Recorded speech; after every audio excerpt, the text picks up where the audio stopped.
안녕하세요. 오늘도 사연살롱을 찾아주셔서 감사합니다. 요즘 세상을 보면 진심 어린 조언 한번 건네기가 갈수록 어려워지는 것 같아요. 좋은 뜻에서 건넨 선의의 한마디가 자칫했다가는 꼰대라는 반응으로 돌아오기 십상이니까요. 하지만 저는 어른들의 말씀에는 배울 점도 참 많고 삶을 이롭게 하는 힘이 있다고 생각해요. 인생 선배로서의 지혜와 삶의 경험이 진하게 녹아 들어있는 말일 테니까요. 그 중에서도 이건 세상이 아무리 변해도 달라지지 않을 진리다 라고 생각하는 말이 하나 있어요. 그건 바로 뭐니 해도 건강이 최고다 하는 말이죠. 저 스스로 이런 말을 하려니 조금 남부끄럽기는 한데요. IT 계열 건실한 중소기업의 창업주이자 사장인 저는 크게 자수성가를 했어요.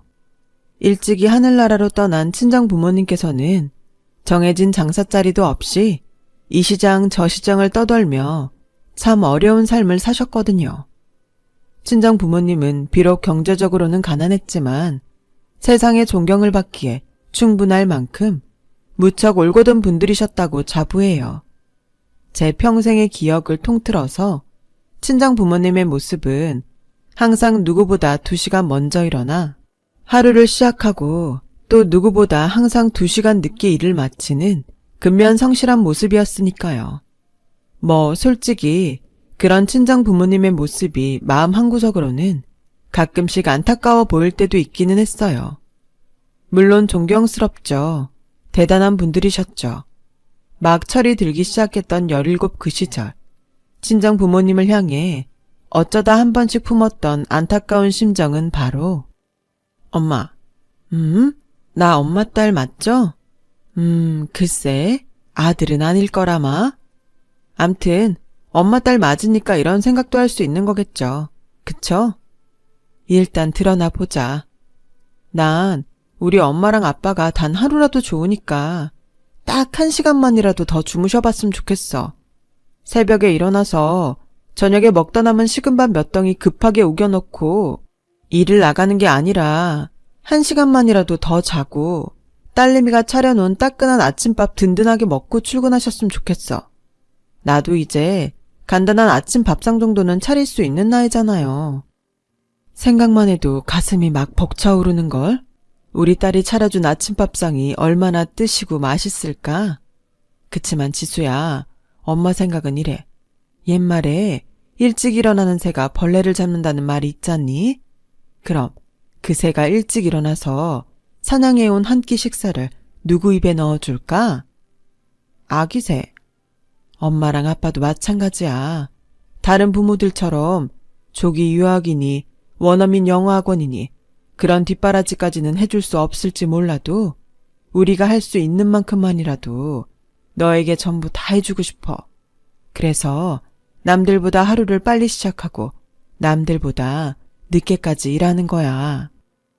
그럼 이렇게 해요. 옛말에 윗물이 맑으면 아랫물도 맑다고 했잖아. 그치? 그래서 오늘부터 나도 2시간 먼저 일어나서 아침 밥상 차려드릴게요. 학교 일찍 가서 예습 복습도 할 겸 두 분이 이렇게 열심히 사시는데 아랫물인 딸내미가 나태해질 수는 없잖아요.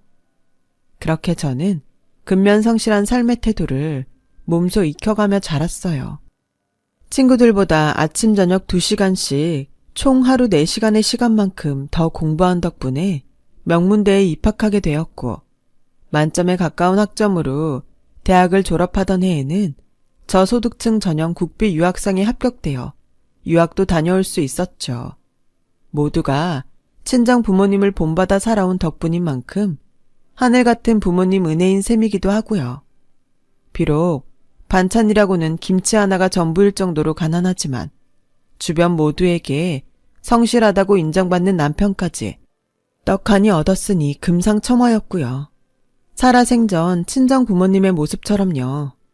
다만 딱 한 가지 제가 살아오면서 크게 간과했던 지점이 있었어요. 그게 바로 건강이었죠. 30 초반, 결혼 1년차 세대기던 무렵부터 어쩌다 한 번씩 아랫배에 이상한 불쾌감이 느껴지기 시작했어요. 생리열이 갑자기 많아졌고 체중도 조금씩 줄어들었어요. 하지만 당시에는 회사 업무가 너무 바빴던 탓에 신경 쓸 겨를도 없었던 데다가 또 마음 한편으로는 아직 젊은데 큰일이야 생기겠냐라는 심정으로 대수롭게 넘겨버리고는 했어요. 근데 그게 제 인생 가장 위태로운 실책이 되리라고는 꿈에도 몰랐죠. 모든 사건의 시발점이 된 그날도 전 며칠째 사무실에서 밤샘 업무를 보고 있었어요. 회사의 가장 중요한 거래처인 모 중견 기업과의 업무 협약 갱신을 앞두고 조율할 내용들이 무척 많았거든요. 그런데 회의 중에 깜빡 졸았나 싶었던 제가 눈을 뜬 곳은 아니 글쎄 웬 대학병원 응급실이더라니까요. 어리둥절하니 잠에서 깬 제 곁에는 하늘나라에 계신 친정 부모님을 대신해 남편과 시모가 지키고 있었어요. 남편은 검진을 받아봐야 한다는 의사의 말을 저에게 전했고 그때까지만 해도 저는 일상적인 건강검진 정도로만 이해하고 넘겼어요. 그간 무리하게 업무를 추진해왔던 탓에 피로가 쌓여 잠깐 기절한 줄로만 알았거든요. 당연히 별 걱정 없었죠. 수액 맞으면서 하루 푹 자고 일어나면 다시 회사로 복귀할 수 있을 것만 같았고 회사를 위해 많은 노력을 쏟고 있는 직원들을 위해 의료복지 혜택을 늘려주어야겠다는 생각을 하고 있을 만큼 덤덤했어요. 그런데 검진 결과를 받아드는 날 상황은 급박하게 돌아가기 시작했어요. 서지수님 보호자분은 자리에 안 계신가요? 남편은 휴가 처리하러 잠깐 회사에 나갔고요. 어머님은 화장실에. 근데 성인한테도 꼭 보호자가 필요한가요? 아무래도 혼자 들으시는 것보다는 의지할 보호자가 곁에 있는 편이 환자분께 훨씬 좋을 것 같아서요. 아, 뭔가 단단히 잘못되었구나. 순간 가슴이 철렁 내려앉더라고요.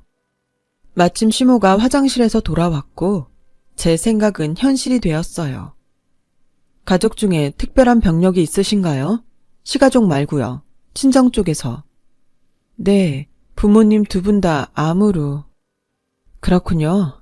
환자분께서는 정확한 결과가 나올 때까지 몇 가지 검사를 더 해봐야겠다는 말씀을 먼저 드리겠습니다. 왜요? 하복부에서 종양이 발견됐어요.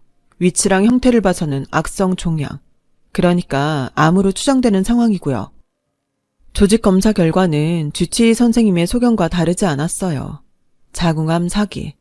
저도 진단을 받으면서 알게 된 사실인데요.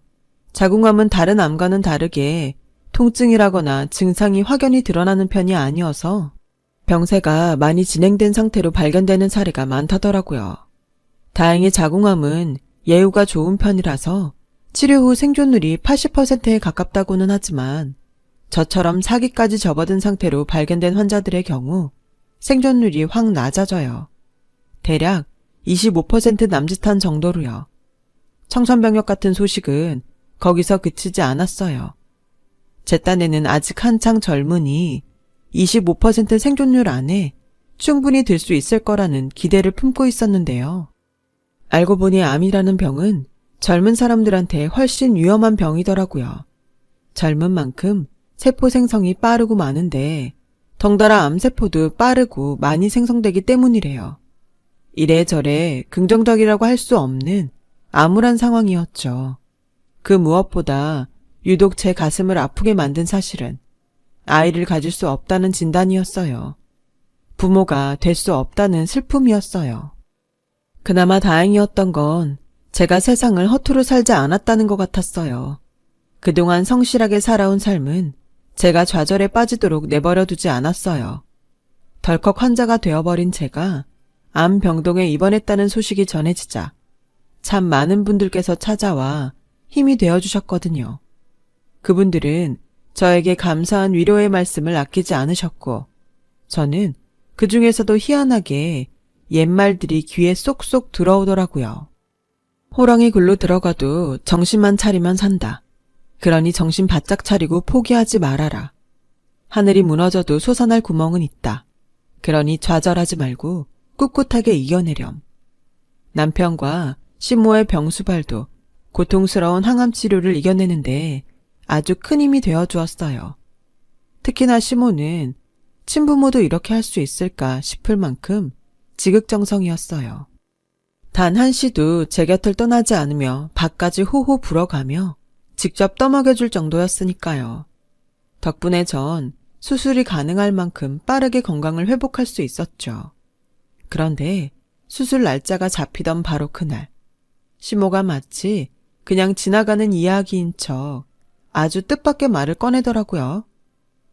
고향 친구 중에 며느리를 먼저 떠나보낸 사람이 하나 있어. 사고 때문이었나요? 암이었어. 너처럼 자궁암. 네? 퇴원하면 가족들끼리 해외여행이나 한번 가자면서 씩씩하게 수술방으로 들어갔지만 결국 다시 눈을 뜨지 못했다지. 지금 그게 무슨 말씀이세요? 세상 일이라는 게 다 사람 뜻대로만 되지는 않는다는 얘기야. 잠깐만요. 아직 안 끝났으니까 잠잠고 들으렴. 그 며느라이 죽은 뒤로 한바탕 소동이 벌어졌다더구나. 너처럼 사업 크게 하는 여자였는데 회사 지분이니 뭐니 하는 것들을 명확하게 정리해두지 않은 탓에 애꿎은 유산 엄한 사람들한테 갖다 바치는 꼴이 되고야 말았다고. 유산이랍시고 몇 푼 안 되는 현금만 간신히 챙겼다니까. 이 얼마나 안타까운 사연이니. 우리도 그렇게 되면 쓰겠어? 저 수술 앞두고 있잖아요. 작은 수술도 아니고 큰 수술이잖아요. 그런 사람한테 이런 얘기를 왜 굳이. 사람 일 어떻게 될지 모르는 법이니까 정리할 일 있으면 미리 분명하게 정리해둬. 어머님, 목소리 낮춰? 여기 병원이야. 지금 목소리 안 높이게 생겼나요? 너 죽을 확률 높으니까 유산 상속 준비 미리 해두라는 말을 듣고서? 막말로 너 이대로 자식 손주도 없이 죽으면 CM이랑 신랑한테 남는 게 뭐 있다고. 유산밖에 더 있겠어? 어머님 오늘 많이 낯설게 보이네요. 원래 시시각각 변하는 게 사람이야. 글쎄 모르겠고요. 앞으로 병원 오지 마세요. 당분간 얼굴 보고 있기 힘들 것 같네요. 병간호도 차라리 간병인 모시는 쪽이 마음 편할 것 같고요. 알아요. 생사를 오가는 수술을 앞둔 사람이라면 신변 정리에 대한 준비는 당연한 일이죠. 그래서 저도 안병동에 입원하던 순간부터 신변 정리를 늘 염두에 두고 있었어요. 아주 만약이라도 제게 병고라도 생긴다면 사후 처리를 도맡을 사람은 남편이고 제가 신변 정리를 제대로 해두지 않고 떠난다면 그 고충을 떠안을 사람도 남편일 테니까요. 다만 그날 제가 기분이 심하게 나빴던 이유는 시모의 태도였어요. 시모는 마치 제가 죽는 걸 기대하는 투로 말했고 어떻게든 수술을 받아보고자 고통스러운 항암 치료를 배겨낸 사람 앞에서 유산 욕심과 기대를 노골적으로 드러냈으니까요.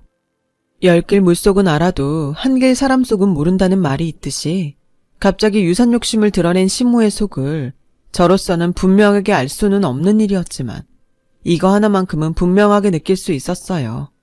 한때 지극정성으로 간호해주던 시모의 모습과 말투와 표정들 모두가 예전과는 무척 달라져 있다는 걸.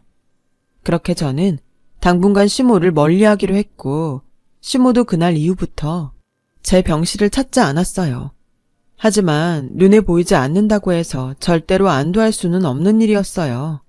시모가 끼니 때마다 제 건강 상태를 확인하는 문자를 보내오기 시작했거든요. 제가 답장을 한 번도 보내지 않았는데도 꿋꿋하게 문자를 전송하는 시모의 행동은 생각할수록 꺼림직했어요. 암 환자 며느리의 건강을 확인하는 일이 무슨 문제라도 되냐고요?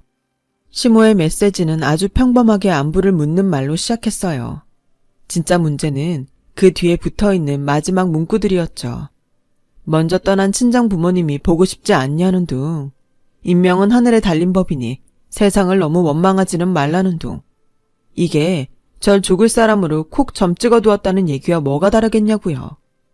그런 문자들이 반복되자 숨이 턱턱 막힐 지경에 이른 저는 결국 시모의 전화번호를 차단하게 되었어요.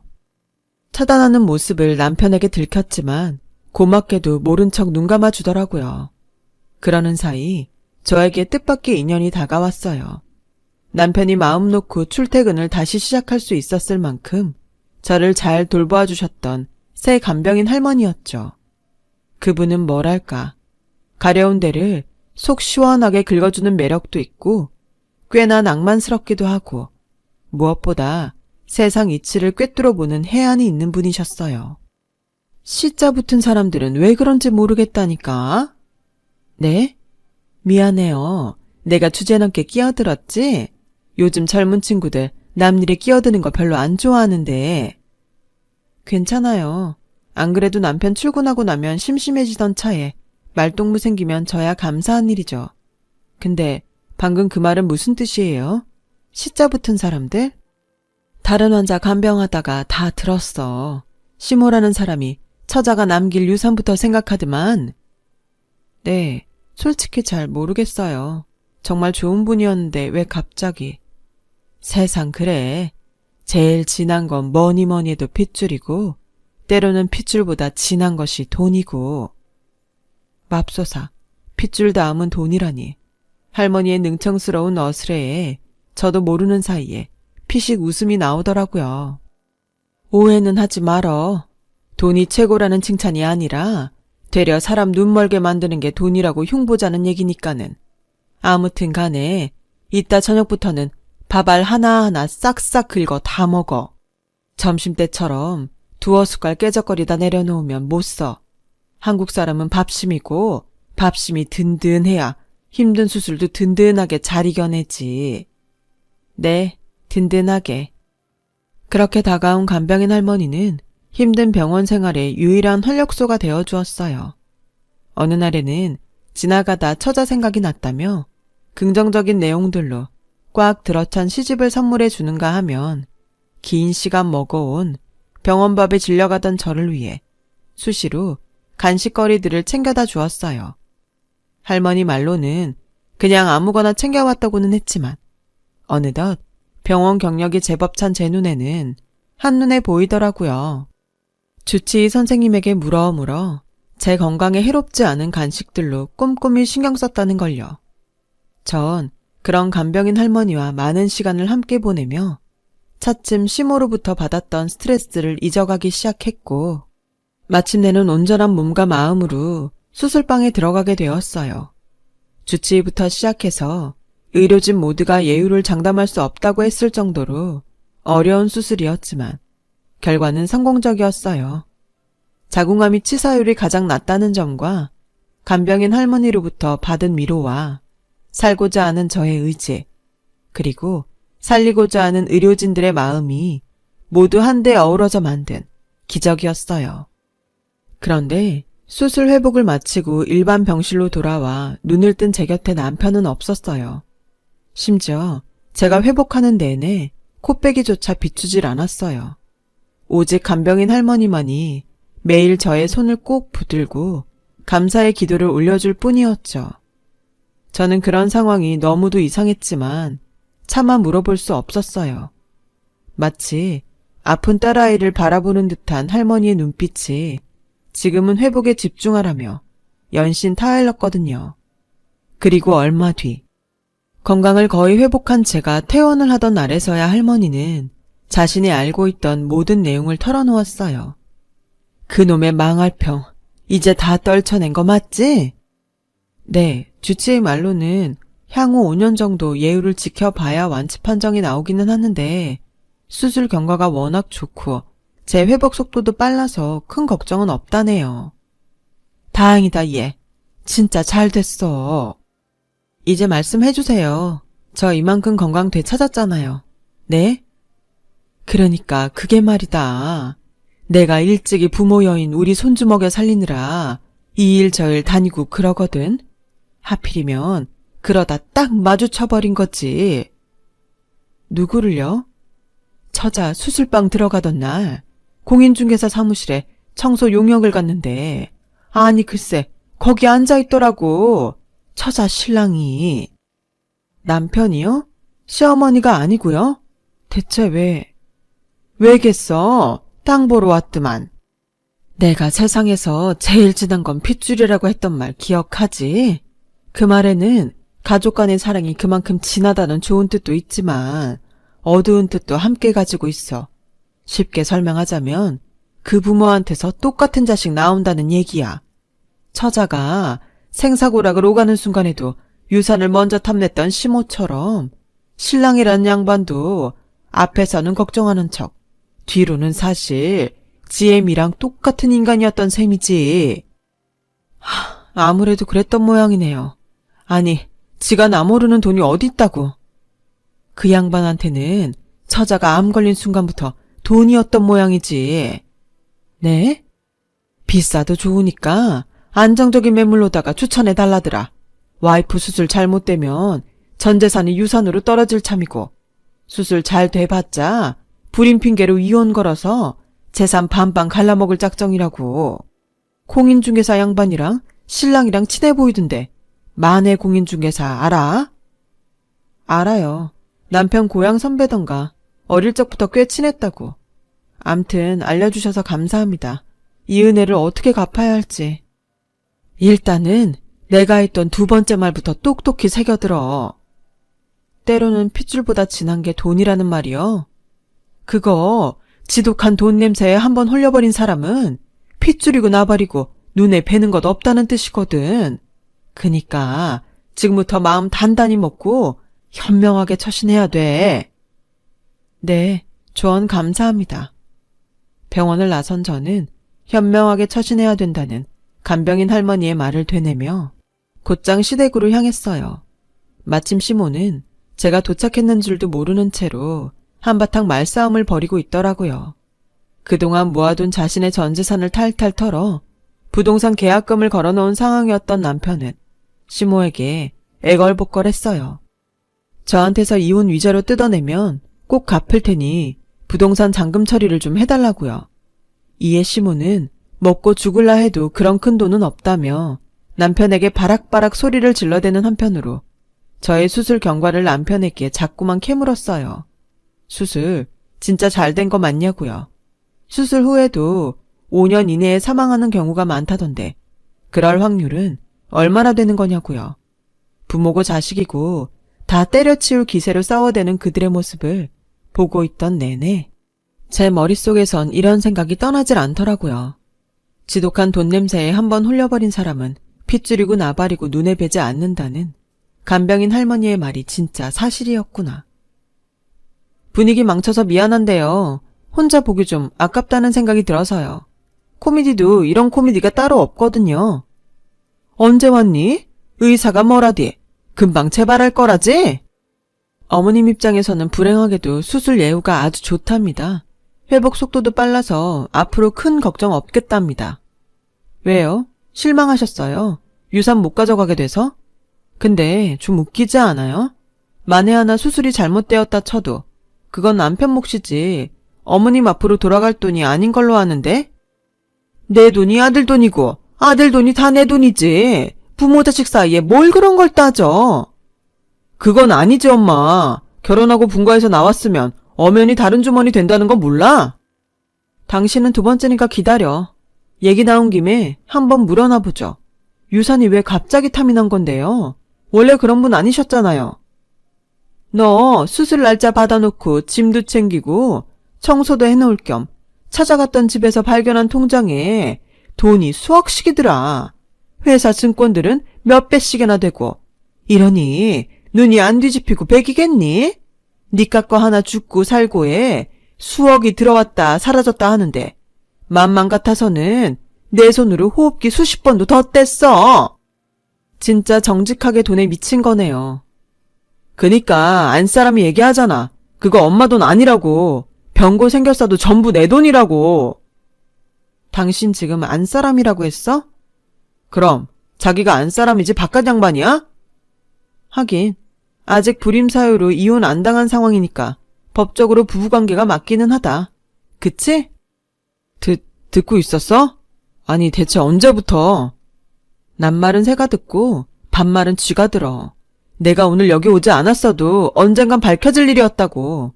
위자료 하나 믿고 나 수술 받는 동안 땅 보러 다녔던 거잖아. 여보. 아 맞다. 믿는 거 하나 더 있었지. 유산. 벌써 다 들었다면서 뭘 자꾸 캐무냐? 사람 귀찮기만 하게. 당신이 건드린 게 뭔 줄 알아? 그깟 돈 때문에 해집어 놓은 게 뭔지 알긴 하니? 모성애야. 부모가 될 수 없다는 서름을 들쑤셔 놓은 거라고. 위로는 못 해줄 망정 이용을 하려고 들지는 말았어야지. 그래서 어쩌라고. 이제 와서 변명을 합시고 구구절절 거짓말이라도 만들어서 할까? 그래봤자 눈 딱 감고 속아주지도 않을 거면서 무슨. 됐고 일단 두 사람 따라오시죠. 좋은 소식 하나 안겨드릴 테니까. 그렇게 두 사람을 이끌고 길을 나선 제가 도착한 곳은 변호사가 된 대학교 동아리 후배의 사무실이었어요. 영문 모르는 남편과 시모가 변호사 사무실이라는 이유로 기가 팍 죽어있는 사이 제가 변호사를 향해 담담하게 말했죠. 누가 그러더라. 사람 일 어떻게 될지 모르는 거라고. 그래서 내 모든 재산에 대한 상속권자를 미리 지정해두려는데 지금 가능하지? 특별히 내정해둔 사람이라도 있는 거야? 말해 뭐해. 당연히 남편이지. 그 말에 남편과 시모의 얼굴에서 화사한 미소가 막 보이려던 순간 이혼 소송도 접수해줘. 귀책 사유는 전부 이 인간 쪽으로다가. 뭘 놀라고 그래? 위자료로 재산 반 갈라먹으려고 들었을 만큼 간땡이가 땡땡 쳐부은 양반께서. 무슨 소리야 여보. 증거 없는 얘기입니다 변호사님. 변론은 법원 판사 앞에서 하는 거고 인간아. 그리고 증거가 없긴 왜 없어? 죽음의 코앞까지 다녀왔던 내가. 그래서 1분 1초가 얼마나 소중한지 누구보다 뼈저리게 깨닫고 돌아온 내가. 꿈에서라도 다시 마주보고 싶지 않은 당신들이랑 굳이 말까지 섞어가면서 괜히 이러쿵 저러쿵 질의응답 시간을 가졌겠냐고. 말을 마친 저는 휴대폰 녹음 파일을 재생시켰어요. 조금 전 시댁에서 남편과 시모에게 제가 일부러 꼬치꼬치 캐물었던 내용들이 전부 담겨있는 녹음 파일이었죠. 그 순간 사색이 된 남편과 시모는 제 앞에 무릎을 꿇은 채로 한 번만 봐달라며 싹싹 빌기 시작했고 저는 제 근방 1km 이내로는 얼씬조차 하지 않겠다는 그들의 약속의 말을 녹음한 뒤에야 위자료 없는 이혼에 합의했어요. 합의가 끝나기가 무섭게 그들은 꼴사납게 주랭랑을 쳤고요.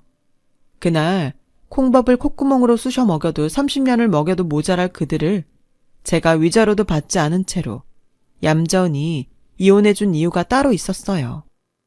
있잖아, 난 선배를 참 알다가도 모르겠어. 응? 내가 괜히 변호사야?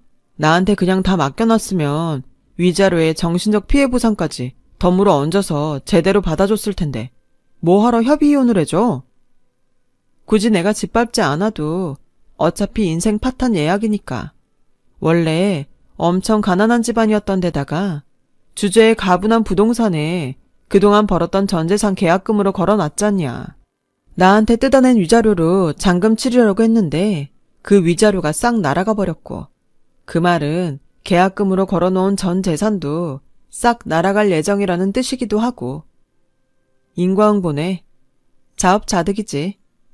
남편의 처지는 제 말 그대로 되었어요. 부동산 잔금을 내지 못해 계약금 전부를 싹 날려먹었거든요. 남편과 시모의 사이는 때로는 핏줄보다 돈이 더 진한 법이라고 했던 간병인 할머니의 말씀처럼 되었고요.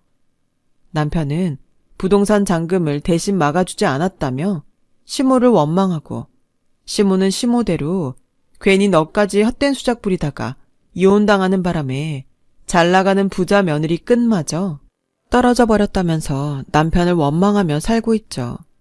저는 건강을 다 회복했어요. 암 수술한 지 어느덧 8년차에 접어들었으니 완치 판정은 진작에 받은 상태고요. 건강이 가장 중요하다는 깨달음 아래 운동이랑 몸 관리에 신경 쓴 덕분에 암투병 이전보다 훨씬 건강한 상태예요. 간병인 할머니는 어떻게 되었냐고요? 물론 꾸준히 은혜를 갚고 있죠. 다만 금전적인 보상은 거절하시더군요. 제 발로 직접 할머니를 찾아가 자주 얼굴을 비추며 인연을 이어가고 있을 뿐이에요. 할머니가 어떻게 은혜를 갚으면 좋겠냐고 물었던 저에게 또 한 번의 가르침을 주었거든요. 진정 은혜를 갚는 법은 발과 얼굴로 갚는 거라고요. 외로운 삶에 제가 종종 찾아뵙고 인연을 이어가는 것이야말로 참된 보답이라고요. 제 사연은 여기까지입니다. 뭐니 해도 건강이 최고라는 말 잊지 않으셨죠? 항상 건강하시고 또 건강하시길 기원합니다. 여러분, 사연 댓글에 응원과 현명한 조언 부탁드려요. 좋아요와 구독은 저에게 큰 힘이 됩니다. 오늘도 좋은 일 가득하세요.